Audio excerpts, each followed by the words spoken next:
What I have discovered is if I'm trading in the first 15 minutes, I do more scalping.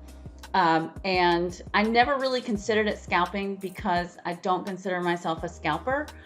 But if it's in the first 15 minutes, I am usually more cautious with my entries, and I partial heavier because they typically don't start trending until about after 15 minutes after the market.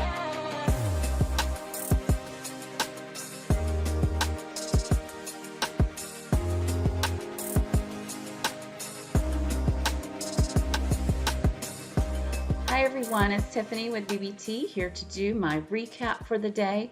My kids are on spring break, so we are traveling to see family. When I'm traveling, I'm usually only trading off of one screen, and I don't push my trades. So there could very well be days that I don't trade while I'm traveling. But today was a really great day. I traded at JetBlue, and I traded it as a 5-minute reverse ABCD pattern, and also a 5-minute opening range breakdown. As you can see, the very first 5-minute candle was really nice and weak. It came back, retested the VWAP. I went short. Actually, what I was waiting on, I saw it after the first 5-minute candle closed. I was watching as it retests the VWAP right here, but I was waiting on a second retest of the VWAP to take it short and with a new low. So after this second hammer doji up against the VWAP and it made a new low, I took it short with a very tight stop if it pushed up above the VWAP. And my aggressive ads is what kind of stopped me out early on in this trade. But I am not mad at this at all because my aggressive ads, I was able to get a really nice partial right here. I ended up making 3R on this trade, even with the stop out. And yes, it did come all the way down here. And if I would have just entered and not added on the way down, I could have gotten this great move. But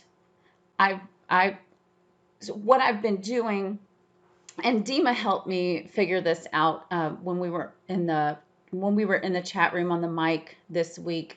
She said she's been doing a lot more scalping, and what I have discovered is if I'm trading in the first 15 minutes, I do more scalping. And I never really considered it scalping because I don't consider myself a scalper. But if it's in the first 15 minutes, I am usually more cautious with my entries, and I partial heavier because they typically don't start trending until about after 15 minutes after the market. So that's what I kind of did this morning. Aggressive ads, partial, came back, stopped me out. But I'm still very happy and satisfied with this trade, even though I got out way too soon. And probably this is the reason why is my next trade. I did trade Tesla today as well.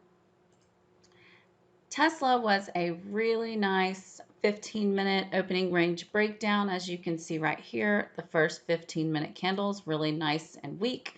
It also lost this daily level right here. I believe it was 2 days ago low, and it also lost S3 and VWAP. So as it was making a 15-minute opening range breakdown and a reverse ABCD pattern on the 5-minute, it was losing these important daily levels and S4. I took it short on the pullback and when it made a new low right here. And my stop was if it made a new 5-minute high, and I was able to get some really nice partials down through these daily levels. And I still have about 10% left of my position. And even though I usually, if it makes a new 15-minute high, I usually get out. the fact that it has been consolidating underneath the VWAP for so long, I feel like it has there might be a possibility of it taking another leg down. So I'm just going to hang out here with my position and for fun, because P&L wise today I've done pretty well. And so I'm going to hang on. And as you can see, I only have 3 shares left. You don't have to take many shares when you are trading Tesla. And like I said, it's about 10% left in my position. It's either going to come back and stop me out, which is above S4 and the VWAP, or we're going to have some fun today and see how low it goes. Anyhow, those were my trades for the day. I hope you all had a great day. If you have any questions, please put them down below. And if you found this video helpful, please hit the like and subscribe button. I'll see you next time. Thanks for watching. Bye.